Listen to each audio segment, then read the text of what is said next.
Ақмола облысы Егіндікөл ауданы білім бөлімінің Тоғанас ауылының негізгі орта мектебі. Мектеп алды даярлық тобы 5 жас. Жетекшісі Мұхамеджанова Гүлзира Рамазановна. Сәлеметсіңдер ме балалар?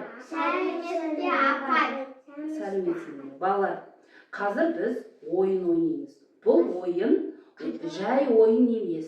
Ойынның аты Хан Талапай. Бұл Хан Талапай ойыны қазақтың ұлттық ойыны. Міне, балалар қараңдар, менің қолымда қоржын бар. Қоржынның ішінде, міне,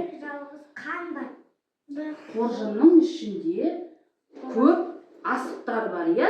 Бар ма асықтар? Бар. И оның ішінде балалар қараңдар, бір жалғыз асық қандай түсті?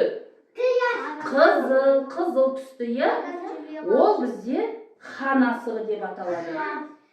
Қазір мен балалар, мына көп асықты ойынның шарты бойынша мен сендерге мына жерге шашамын.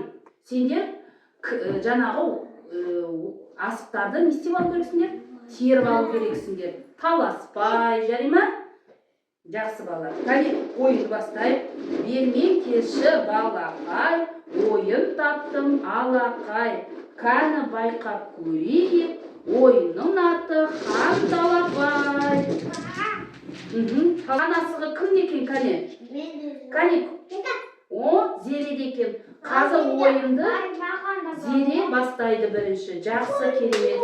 Қатарлап бірге, балалармен бірге қатарлаймыз. Кәне? О, молодец, жарайсың.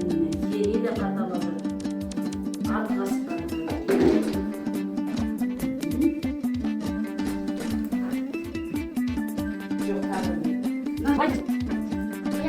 Алау. Жақсы. Қайсан, қандай жақсы.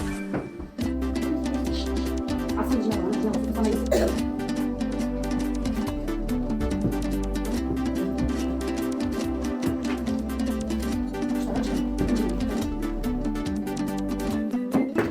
О, Зере молодец, жарайсың. Неше асқа? Неше баттың? Алау.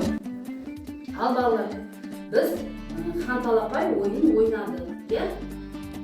Кім неше асық атты, кім көп асық атты, сол жеңімпаз болады. Ал кәне барлығымыз әр өзіміздің асығымызды айтайық. Кім неше? Дариядан 2 асық. Санжа, сенде неше? 3 асық ұтты. Қайса, сенде неше? 2. Зере, сенде неше асық? 3 асық. Сонымен бүгінгі ойынның жеңімпазы Зере мен Санжа. Жеңімпаздарды құттықтайық.